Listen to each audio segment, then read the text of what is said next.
সমুদ্রে মাছের যোগান কম, বন্ধের মুখে একাধিক ট্রলার। সমুদ্রে যে পরিমাণ ট্রলার যেত তার 60% ট্রলার বন্ধ হয়ে রয়েছে। খরচ তুলতেই হিমশিম অবস্থা তাদের। এর মধ্যেই বাজারে মাছের যোগান কম, ইলিশের দেখা তো ছিল না, তার উপর সামুদ্রিক মাছের যোগান একেবারেই কম।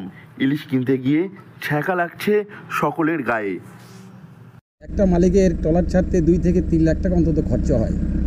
হ্যাঁ, এবার মাছ পাচ্ছি না, সেখানে ঘাটতি যাচ্ছে, খরচ চালান বাঁচাতে পারছে না। মালিকদের অনেক ট্রলার বন্ধ হয়ে গেছে, মানে শেষের মুখে একদম প্রচুর ট্রলার বন্ধ হয়ে গেছে। তার জন্য কি মাছটা কম? তার জন্য না, গাঙে মাছ নেই তো ধরতে পারছি না, চালানো হচ্ছে না, কী করবো আমরা? কিছু করার নেই আমাদের। যার জন্য মালিকরা বস্তি করে দিচ্ছে, ট্রলার বন্ধ করে দিচ্ছে, চালাতে পারছে না। মাছ আমদানি হয়, যার জন্য বাজারটা দেখা যায় মনে হয় যে অনেক বেশি হচ্ছে, কিন্তু সেরকম তো মাছ নেই। ইলিশের কি চাহিদা আছে? ইলিশ টুকটাক আছে আর কি, দাম তো অনেক বেশি আর কি এখন। বাঙালি মানেই একটা উপমা খাটে, মাছে ভাতে বাঙালি। আর সেটাই এখন বড় দুশ্চিন্তার কারণ হয়ে দাঁড়াচ্ছে মানুষের কাছে, কারণ বাজারে দেখা নেই সামুদ্রিক মাছ, অন্যদিকে ইলিশ ও মিলছে না। বিষয়টি নিয়ে স্থানীয় মৎস্যজীবী থেকে ব্যবসায়ীরা বলছে, বাজারে পর্যাপ্ত পরিমাণে মাছ নাকি আসছে না। ট্রলারে যে কারণের জন্য মাছ অল্প আসছে তার দাম অগ্নিমূল্য।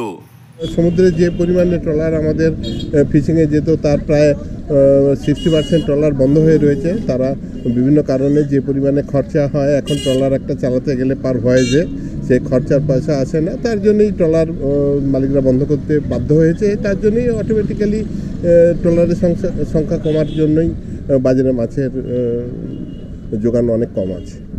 অন্যদিকে ট্রলার সমিতি ও মৎস্যজীবী ইউনিয়নের পক্ষ থেকে জানানো হয়, গভীর সমুদ্রে ট্রলার পাঠাতে তেল, বরফ ও লেবার করে প্রচুর টাকা বেরিয়ে যাচ্ছে মৎস্যজীবীদের, সেই তুলনায় মাছ মিলছে না তাদের।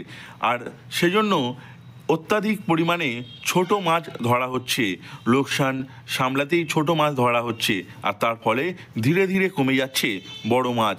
অন্যদিকে বড় বড় পণ্যবাহী জাহাজ যাওয়ার ফলে তেল পড়ে দূষিত হচ্ছে জল, ফলে মাছের প্রজননে সমস্যা হচ্ছে। এই সমস্যা বাড়তে থাকলে একসময় মাছ নাও পাওয়া যেতে পারে। দক্ষিণ 24 পরগনা থেকে নবাব মল্লিকের রিপোর্ট, লোকাল 18 বাংলা।